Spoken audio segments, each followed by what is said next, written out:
Hi to everyone, एक बार फिर से आप सबका स्वागत है आज के इस बर्निंग सेशन के अंदर, जहां पे हम लोग बात करने वाले हैं जेनजीज प्रोटेस्ट के बारे में। आप सबको ध्यान होगा कि कुछ समय पहले नेपाल के अंदर जेनजीज का प्रोटेस्ट हुआ था, जिसके अंदर सरकार गिर गई थी और उसके बाद में एक नए पीएम आपको देखने को मिले, जिनका नाम है बालेन शाह। लेकिन अब बात हम करेंगे इंडिया की जब हम बात करते हैं तो भारत पूरे वर्ल्ड के अंदर देखा जाए तो एक लार्जेस्ट डेमोक्रेटिक कंट्री के रूप में जाना जाता है। लेकिन हमारे यहाँ पे बहुत सारी ऐसी भी चीजें हैं जिसकी वजह से कई बार हम लोग की जो रैंक है, चाहे वो फ्रीडम इंडेक्स के अंदर हो, चाहे वो डेमोक्रेसी के इंडेक्स के अंदर हो, हम लोग बहुत पीछे कहीं पे स्टैंड करते हैं। अब बात यहाँ पे होने जा रही है कि ये जो चीजें चल रही हैं आपके एजुकेशन सिस्टम के अंदर, उसके बेसिस पे डिमांड की जा रही है कि हमारे यहाँ पर जो एजुकेशन मिनिस्टर है यानी कि धर्मेंद्र प्रधान जी, उनके इस्तीफे की डिमांड की जा रही है।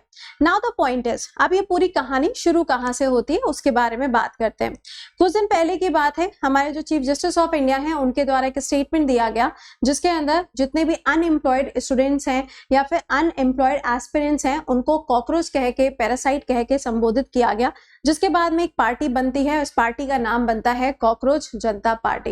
ये जो कॉकरोच जनता पार्टी है, इसको फॉर्म किया जाता है अभिजीत के द्वारा, जो कि है तो इंडियन बट वो यूएस के अंदर रह के पढ़ाई कर रहे हैं। इन्होंने जब इस पार्टी को फ्रेम किया तो उसके बाद में उन्होंने अपील भी की बहुत सारे एस्पिरेंट से, बहुत सारे स्टूडेंट से, कि सभी लोग इस पार्टी को ज्वाइन करें और डिमांड करें कि फेयर तरीके से एग्जाम्स को कंडक्ट कराया जाए और ये जो पेपर कैंसलेशन होते जा रहे हैं इनके ऊपर भी कोई कार्रवाई की जाए। साथ ही साथ में कुछ समय के बाद में आपने देखा कि नीट का जो पेपर है वो लीक हुआ। उसके बाद में लेखपाल के पेपर को लेके भी काफी सारी चीजें हुई, बोला गया कि पेपर लीक हुआ लेकिन उसको कैंसिल नहीं किया गया। इसके बाद में जीडी के जो एग्जामिनेशन सेंटर्स थे वहां पे भी आपने देखा होगा कि एग्जामिनेशन सेंटर्स पे प्रॉपर तरीके से एग्जाम नहीं हो सका, बहुत ज्यादा तोड़फोड़ देखने को मिली, काफी सारे इश्यूज आपको एजुकेशन सिस्टम में देखने को मिले। उसी के बाद में अभी कुछ दिन पहले आपने देखा होगा कि सीबीएसई का क्लास 12th का रिजल्ट आया। उस रिजल्ट के टाइम पे भी आपने देखा होगा कि वहां पे भी आपको एक इशू देखने को मिला। वो इशू क्या था? जो स्क्रीनिंग होती है जिसके द्वारा ऑनलाइन कॉपीज को चेक किया जाता है, उस स्क्रीनिंग के अंदर भी बहुत सारे आपको इश्यूज देखने को मिले, जिसको सामने लाके प्रूव किया गया एक 12th क्लास के स्टूडेंट के द्वारा, जिसका नाम था सार्थक। जिसके बाद में सीबीएसई के चेयरपर्सन एंड सेक्रेटरी दोनों को रिमूव किया गया, उनके जगह पे नए अपॉइंटमेंट्स किए गए। लेकिन ये सब चीजें तो एक तरफ आती हैं, अब बात आती है एजुकेशन मिनिस्टर की। तो होने जा रहा है एक प्रोटेस्ट, और ये जो प्रोटेस्ट होने जा रहा है, इस प्रोटेस्ट में कौन कौन आपको देखने को मिलेगा, कब होगा ये प्रोटेस्ट और कौन कौन यहाँ पे स्पेशल गेस्ट के रूप में भी मिलने वाला है, उसके बारे में बात कर लेते हैं। या आप देख पा रहे होंगे article sorry, cockroach Janata party के द्वारा यहाँ पर एक प्रोटेस्ट होने वाला है। ये प्रोटेस्ट कंडक्ट किया जाएगा 6 जून को जंतर मंतर दिल्ली के अंदर। लेकिन यहाँ पे जो प्रोटेस्ट होने वाला है उसके लिए पहले परमिशन लेनी पड़ती है और परमिशन लेना अभी बाकी है। बट इस प्रोटेस्ट के अंदर प्रकाश जी का नाम आपने सुना होगा, बहुत सारी साउथ मूवीज के अंदर आपने इनको देखा होगा, तो इन्होंने भी अपनी इच्छा जताई है कि वो भी इसका पार्ट बनेंगे। कॉकरोच जनता पार्टी जो है, इसके साथ में मिलियंस ऑफ कैंडिडेट्स जुड़ चुके हैं। लेकिन सवाल यहाँ पे ये खड़ा होता है कि ये जो सुबह 8 बजे प्रोटेस्ट होने की बात कही जा रही है, भारत के अलग अलग राज्यों में, अलग अलग शहरों में जो कॉकरोचेस हैं, क्या वो एक साथ एक जगह पे इकट्ठे हो पाएंगे? एक तो सवाल यही खड़ा होता है। दूसरा यहाँ पे पॉइंट है सोनम वांगचुक जी। आप सभी लोगों ने इनका नाम सुना हुआ है, लद्दाख के अंदर इनका नाम बहुत ज्यादा फेमस है। इवन आप पूरे वर्ल्ड में भी देखेंगे ना तो साइंस एंड टेक के फील्ड में इनका नाम बहुत ज्यादा जाना जाता है। तो सोनम वांगचुक जी, लद्दाख के अंदर जब प्रोटेस्ट हुआ था तो लद्दाख की डिमांड थी कि लद्दाख को शेड्यूल नंबर 6 के अंदर शामिल किया जाए। जब इनको अरेस्ट भी किया गया था, इनको रिटेन भी किया गया था।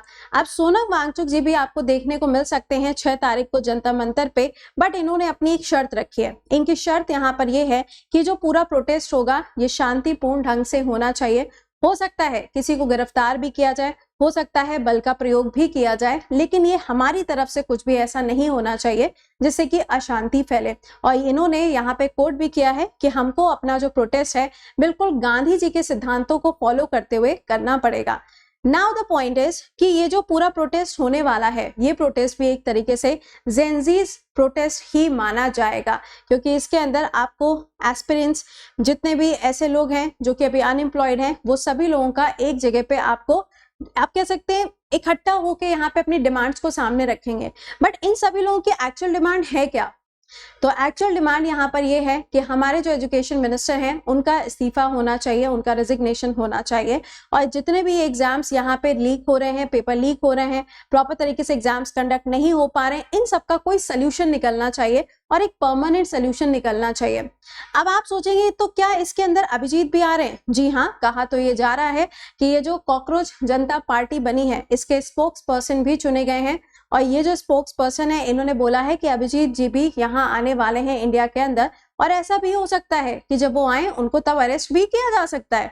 बिल्कुल, बट द थिंग इज कि उनके अरेस्ट होने के बाद में किस तरीके से चीजें होंगी ये तो अभी नहीं पता, लेकिन हाँ, सौरभ जो कि स्पोक्स पर्सन इसके चुने गए हैं उनके द्वारा बोला गया है कि हम धीरे धीरे करके चीजों को सॉर्टेड करेंगे, धीरे धीरे करके हम चीजों के ऊपर प्लान कर रहे हैं, अचानक से कोई भी डिसीजन या फिर अचानक से किसी भी चीज के ऊपर रिएक्शन नहीं दिया जाएगा। तो ये आप देख पा रहे हैं यहाँ पे, cockroach Janata party looks to crawl in real world, get Sonam Wangchuk's backing, यानी कि इनका सपोर्ट आपको देखने को मिलेगा। ये रहे कॉकरोच जनता पार्टी के फाउंडर एंड ये हैं सोनम वांगचुक जी। बहुत सारे लोगों के फेवरेट भी होंगे, मेरे भी हैं, आपके भी होंगे ही होंगे सोनम वांगचुक जी फेवरेट। तो ये रहे यहाँ पे जिसके बारे में यहाँ पे सुर्खियां चल रही हैं। अब देखना, हाँ, स्पेशली आपने रैंचो का कैरेक्टर देखा होगा 3 इडियट मूवी में, तो वो सोनम वांगचुक जी के ही कैरेक्टर है, ठीक है। तो यहाँ पर अब देखना ये है कि ये चीजें कितनी ज्यादा सक्सेसफुल होती हैं। क्या यहाँ पे अभिजीत इस पूरे प्रोटेस्ट को लीड कर पाएंगे, या सौरभ दास जो कि एक जर्नलिस्ट हैं और इस पार्टी के स्पोक्स पर्सन भी है, क्या कहीं इनको तो लीड नहीं करना पड़ेगा? अगर अरेस्ट होते हैं अभिजीत तो हो सकता है इनको भी लीड करना पड़ जाए इस पूरे मूवमेंट को। अब ये तो पता चलेगा 6 तारीख को जब सुबह 8 बजे से इस प्रोटेस्ट की शुरुआत होने वाली है। आप क्या क्या कहना है इसके बारे में कमेंट के अंदर लिख के जरूर से बताइएगा, क्योंकि ये प्रोटेस्ट सिर्फ एक लोग या 2 या 3 या 4 की बात नहीं है, ये बहुत सारे स्टूडेंट के करियर का सवाल है, क्योंकि हर कोई चाहता है कि एग्जाम हो और फेयर तरीके से हो, क्योंकि हर एक बच्चा ट्रैवल करता है, अलग अलग जगहों पे जाता है, पैसे नहीं होते हैं, पैसे को अरेंज करके वो बच्चा जाता है, लेकिन उसके बाद में जब वो वापस आता है तो पता चलता है पेपर लीक हो चुका है। तो इन सभी चीजों का एक सोल्यूशन निकलना बहुत ज्यादा जरूरी है। सिर्फ यहाँ पे एजुकेटर्स को दो कौड़ी का कह देना या फिर जो एस्पिरेंट्स है उनको कॉकरोच कह देना, ये तो चीजें गलत हैं, बट क्या वो चीजों के ऊपर आवाज उठ रही है जो एक्चुअल में गलत है? नहीं, उनके ऊपर कोई आवाज नहीं उठ रही है। तो अब यहाँ पे अभिजीत जी ने बोला है कि अब वो समय आ चुका है कि हमें आवाज उठानी पड़ेगी। तो आपको एक यहाँ पे प्रोटेस्ट देखने को मिलेगा जो कि शांतिपूर्ण ढंग से होगा, कहा तो यही गया है। लेट्स सी कि क्या होता है, बट इस पे आपके क्या विचार है कमेंट के अंदर लिख के जरूर बताइएगा। बाकी आपसे मुलाकात करेंगे डेली करंट अफेयर्स की न्यूज के साथ में सुबह 7 बजे only on text book main channel, जहां पे होगा आपके हर एक एग्जाम के लिए करंट अफेयर्स का एकमात्र सोल्यूशन। तो मिलते हैं सुबह 7 बजे। Till then bye bye and take care to all.